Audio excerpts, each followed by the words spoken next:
forces are acting in a straight line, how can you determine the net force? Any guesses? Atom? Both? Oh, I thought you meant atom, like an atom. I was kind of confused. Yes, you can add them. Atom? Atom. You said atom, so I thought atom. A-T-O-M. Drew? Wait, was this like the thing where it's like this? No. Oh. Forces in a straight line. So like this. If you go back to section 1, if that's a metal washer and we're pulling this way on it and we're pulling that way on it, how can we figure out what the net force on the object is? It's 0 because they both cancel each other out. It depends. It could be 0. If it's 4 newtons this way and 4 newtons this way, what we would want to do is kind of what Jay said. We don't necessarily want to add them because that would equal 8, and that would imply that it was moving. We want to make one of them negative, You give them signs. and then we can give them signs, make one of them negative, then add them, and the net force is 0. But what if the force is 4 newtons this way and 3 newtons this way? Then what do we do?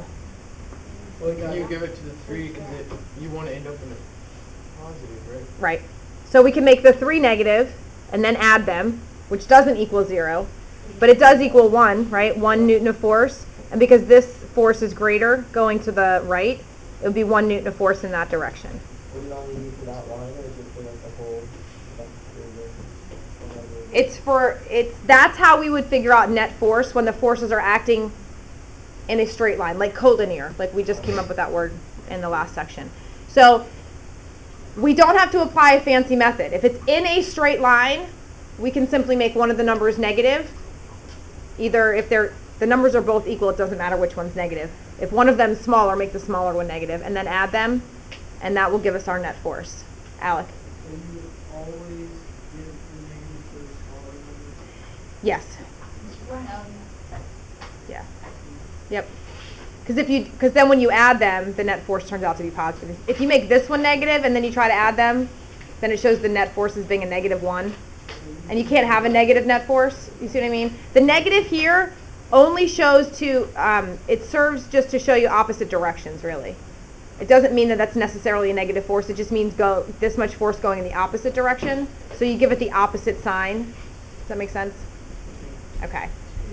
The good thing about forces acting in a straight line is that you can deal with those numbers in a very logical fashion. If you know that there's 10 newtons of force going one way and 8 newtons of force going the other way, it's very obvious without much thinking that the net force is going to be 2 newtons in that direction. You guys with me?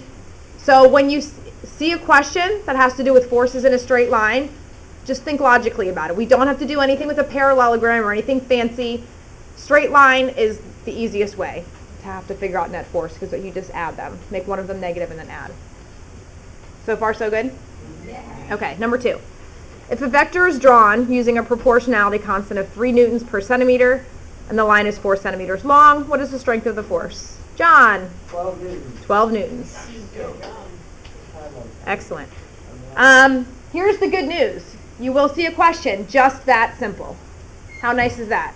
Yeah. There's not all of them are like that, but at least when you get to the questions like this with the proportionality constants, just be very certain that you're doing it correctly because this is not where you want to lose points, okay? All right, number 3, this is tricky. So here's what I want to point out to you guys. First of all, this is a homemade drawing, which seems to have been a little confusing for some people. This is a vector with an arrow on the end right here, pointing towards an object. And then here's a vector with the arrow also pointing towards an object. You guys, can everybody see that?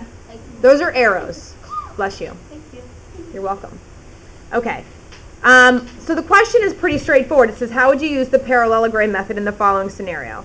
So here's what most people did. Most people looked at the 2 lines, and then they did something like this, where they drew a parallel line here and a parallel line here, something like that, and they measured them, and then they go, okay, here's the net force. Okay. Here's the issue with this. So far, every set of forces that we've looked at in this whole chapter have shown the arrows going away from the object that the forces are acting on. Okay, so if this center point here is the object that the forces are acting on, we've never seen it like this before where the arrows are pointing at the object. Usually the arrows are pointing away.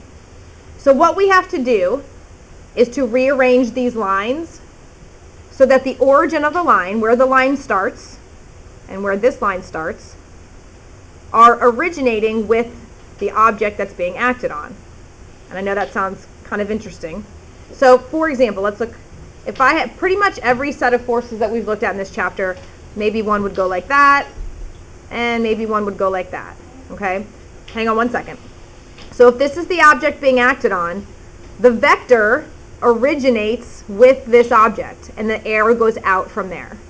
You guys with me so far? Yes? So this is shown differently than what we're used to. So we need to rearrange the arrows first before we can do the parallelogram thing. Okay? So let's do this. Let's write this over here, just as a little side note. Vectors should originate with the object being acted on. Zach. So like that's if something is crushing it and the other ones are like if something is pushing it? Sort of. I mean, you will see it like this. So think about how many times have we used a soccer ball example where we said one person is kicking a soccer ball this way and one person is kicking it that way at the exact same moment. So you can see why that might make sense. Where you go, here comes the person with the force, and now they're applying a force to the ball, and now they're applying a force to the ball. You can do it this way, but what you need to recognize is that in order to do the parallelogram method, the arrows need to be pointing away from the object that's being acted on, not towards it. Because watch what happens when we change this. You'll see what happens. So all we really need to do, and by the way, what you can't do is this. You can't just take the arrow and put it on the other end. Because now you're changing the direction of the force. And we're not trying to change the direction of the force. We want the force to be going in the same exact direction and have the same exact length that the original vector has. So here's all we need to do. It's a lot easier than it actually sounds. This line is 2 centimeters long. So I want a 2 centimeter line starting with my object going in this direction, because that's the direction that the force is going. So all I'm really going to do is start with the central point here, which is the object that's being acted on, and draw a 2 centimeter line going in the same direction. Now that's a little bit off center, but you get the point. So I end up with the exact same vector. It's representing the same amount of force going in the same direction. But now it's originating with the object rather than ending up with the object. Okay? For this one, same thing. I'm going to measure the length of the line. And because the direction of the motion is going like this, I'm just going to start here and have the line go in that direction. So same direction, same length. This one I think is 3 centimeters. So from here, about 3 centimeters that way. Now that I have the two vectors starting at the same point, with the same point of origin, going out from the object being acted on, now I can do the parallelogram method. Okay, now I'm going to do it quickly. I would always recommend measuring the lengths of the lines, making sure they're exactly parallel like you're supposed to with a parallelogram. But essentially it's kind of like this, I guess, somewhere around here. Something like that. And then if you do the net force using the parallelogram method, you can measure the length of the line, and the net force will go in that direction. So what you should notice is that before we changed the lines, it was the exact opposite direction. Right? The exact opposite direction. So that's why, in order for the parallelogram method to work, the vectors need to originate with the object being acted on, instead of the way it was originally set up. Does that make sense? I hope.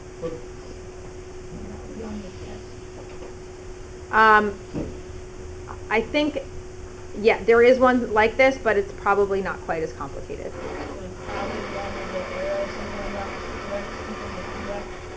Say it one more time. The ones where you see where the arrows are. No. That's what I wouldn't be talking about this if that's not something you needed to know. Okay? All right, so make a note. Vectors should originate with the object being acted on. If they do not originate with the object being acted on, if they end like this, if the arrow is pointing at the object and so you notice how the 2 points of origin are totally different? You see that? That won't work with the parallelogram method. The points of origin need to be the same. So we just basically change the arrows so that they have the same point of origin and it's the exact same direction and same length.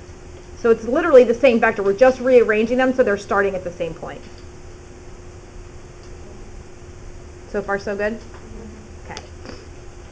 And the thing is, they don't teach this explicitly in the book, but if you think about every single set of forces that we've looked at, they're always like this, starting at one point and going out from there. We haven't seen any in this book where they're meeting at one point. So even though it's not stated explicitly, it's kind of implied just because of the way they've always been set up. But I wanted to bring it to your attention because it's not something you probably would have even noticed.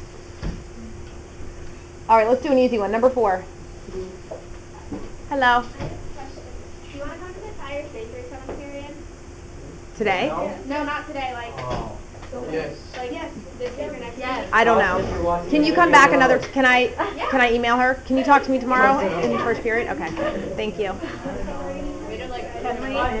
All right. Okay. Number 4. A force of 56 newtons was represented by a vector that is 8 centimeters long. What is the proportionality constant in newtons per centimeter? Molly, go ahead. 7 newtons per centimeter. Yep. So here's what you need to remember. When it tells you the unit to use for the proportionality constant, that's exactly how you do the math. You would do 56 newtons divided by 8 centimeters to get 7 newtons per centimeter. What about if they asked for it the other way? What if they asked for it in centimeters per newton? Then what would you do? Does anybody have a calculator? Wait, what? What's the calculator back? Do 8 divided by 56. I got 0.178571. 1428571. Oh my gosh, I think that's, oh yeah. Alexis, can you do 8 divided by 56 for me? Yeah, it's 0.142. 0.142. 0.128. All right, we'll just do 0.14. We'll round it. Okay. Here's my point. Depending on how they ask for it, whether it's newtons per centimeter or centimeters per newton, make sure that you're doing the math correctly. This one would be 8 centimeters divided by 56 newtons, which would be about 0.14. And if you do it the other way, it's 56 divided by 8, which is 7. All right, number 5. When my classes earlier today were doing the study guide before we went over it, they were having some trouble with this one. But if you understand now how vectors need to originate at the same point, this probably is a little bit simpler. So if you have 2 forces acting on an object, and I probably should have put 2 forces acting on the exact same object just to be really clear. But if both of these forces are acting on the same object, how would you apply the parallelogram method? It's very similar to what we did up here. We just need to rearrange the lines so that they're originating at the same point. So probably the easiest thing to do with these 2 sets of forces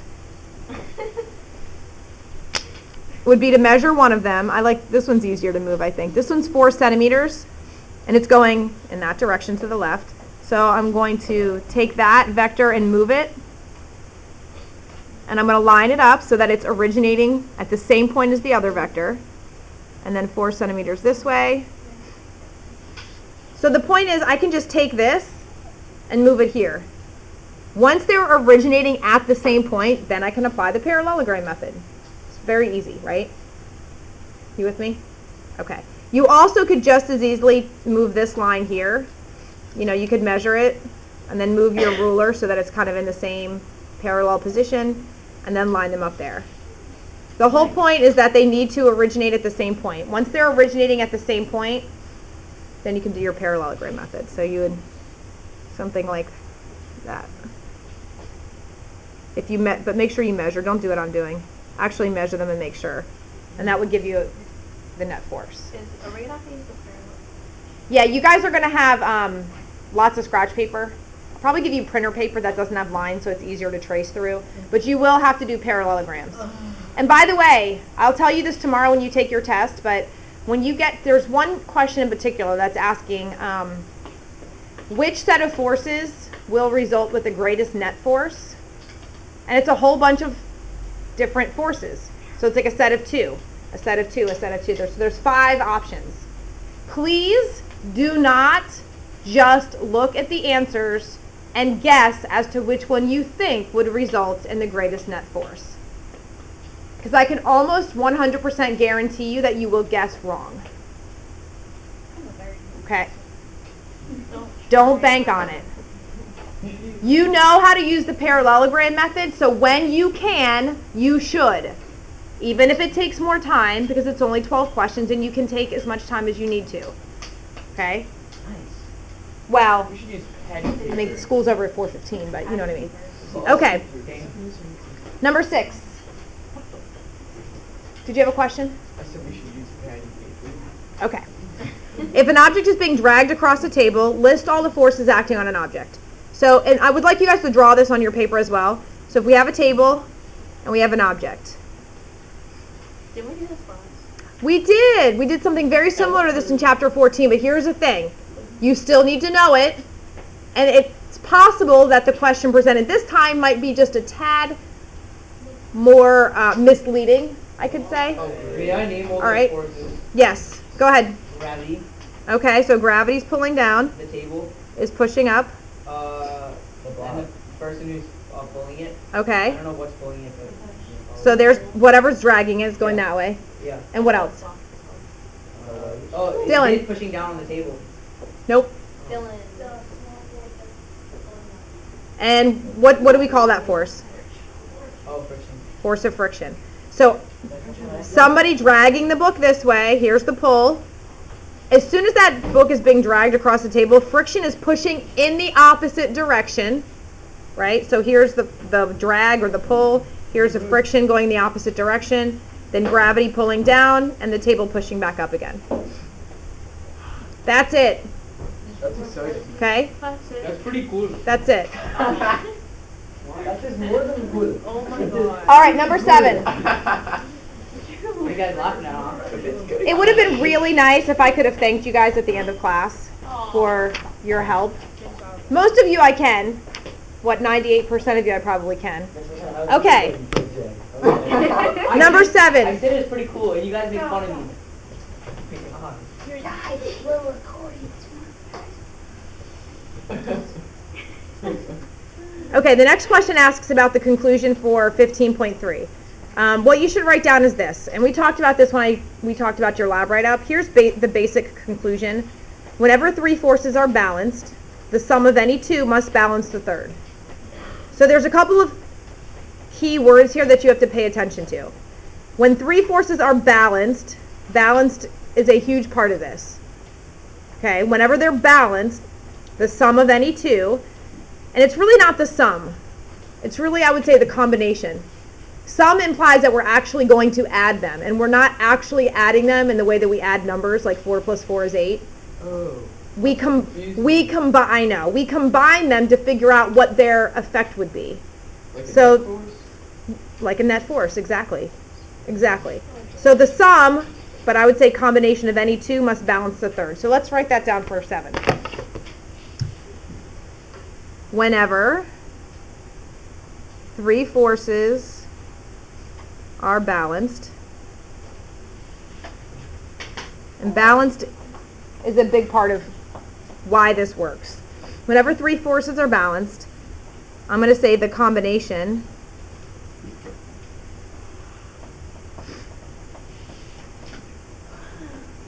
of any 2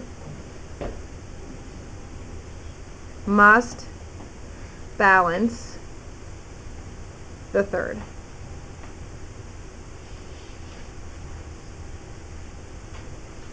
Now, here's the problem. You guys will all go, oh yeah, okay, I get it. And then when you have to apply it, you're going to completely forget what this means. Because all day long, people are like, okay, yeah, I get it. And then as soon as I say apply that to number 9, they can't. So I want to talk, number 9 is the most difficult one on here, and it represents the most difficult question on the test at the same time.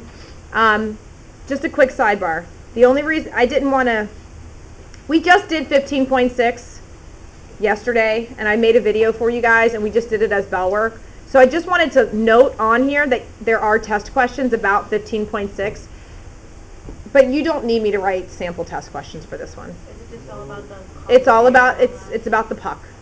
Oh. And what happens if you apply certain types of forces. What's on the test? That's it. There's 3, Oh yeah. didn't I say this a whole bunch of Yes. times? Okay, there's 3 test questions. So there's 3 test questions. So if you're not clear, go watch the video.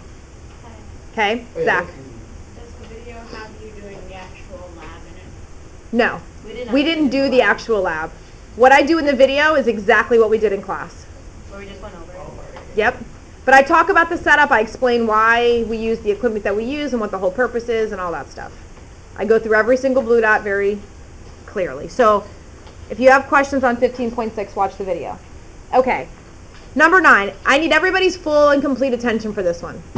Even if you plan on going home and watching this later, this is not, I understand, but this one's not easy.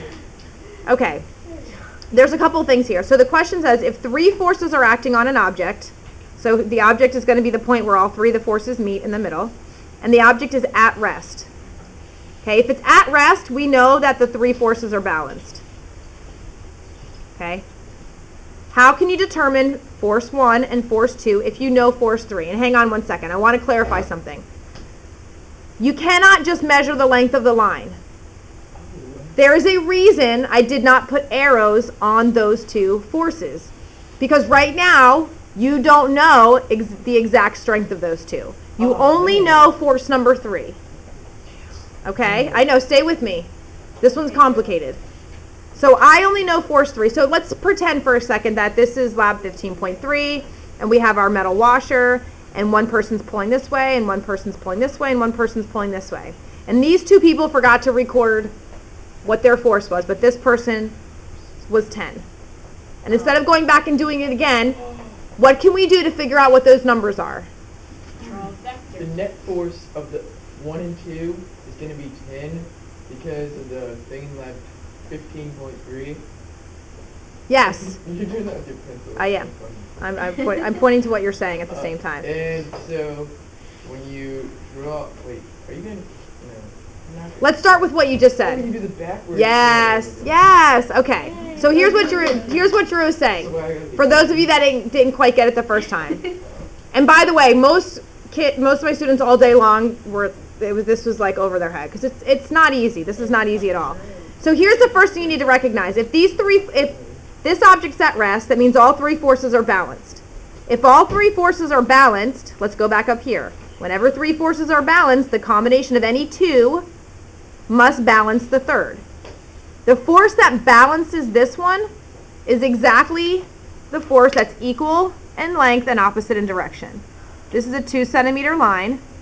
So I'm going to start here and in the opposite direction make a 2 centimeter line. So the combination of any 2, forces 1 and 2, will balance the third. This is the force that balances the third. Now we're doing our parallelogram backwards, which should remind you guys of 15.5 when we have the net force and we have to determine the components. Do you guys remember that? Where it says if we have the net force, how can we back this out and figure out the components? Well, here's the good news. We don't have to do anything with the perpendicular method because the direction of the forces are already given to us. We already know the direction. We also know where the corner of that parallelogram should be. It should be right here. So all I have to do is draw a line parallel to this one, starting here, back to this line, and then a parallel line on this side, starting here and going like that. So there's my parallelogram. So force 1 is exactly this length right here, from here to here. And force 2 goes from here to here. Okay? Now, because this is a 10 Newton force, and the line is 2 centimeters in length, The proportionality constant is 5 newtons per centimeter. So now I can take this and I can measure these two lines and figure out the exact forces of 1 and 2 that balance the third. So then how do Wait, you phrase exact- that? Pardon me? How do you phrase that? You don't phrase it, you just do it. write the measurement.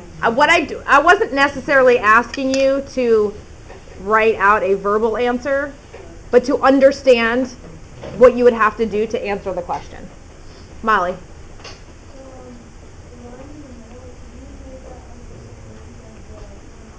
Yes. Because remember, the combination of any two, so remember when we do the parallelogram with these two, the net force is the combination of those two. So the combination needs to balance the third force. So we take what we already know, the length of this line, and we draw the same length in the opposite direction. What other questions you guys have? So they equal? What, are they equal? I don't think so. I think one of them's a little shorter than the other one. Let's see. I thought they were equal. This one looks like it's 1 point, oh man, So maybe, nope. 1.3? Is that what you got for this one? I don't know if you did that. If this is what, I got this to be 1.3 centimeters, All right. and this one looks like 1.5. And my parallelogram's not perfect, so it could be a little bit off. 1.5 centimeters. Yeah, I got 1.5 for that one. Yeah. I guess I didn't. Well, it may be me. It could be me. Here's the thing. On the test, you're not going to have to pick between something that's like 1.3 and 1.5 because that's really very close. If you know what you're doing and you're applying the concept the right way, then the answer should be obvious as long as you're paying attention. It's not going to be like that close. Okay? I got you. Dog. Molly. John, shh. Molly has a question. Here? Because those are penalties. Because if this line here is the combination of these two, which means it's the corner of the parallelogram. So I start at the corner of the parallelogram and I make a line parallel and equal in length to this one from the corner.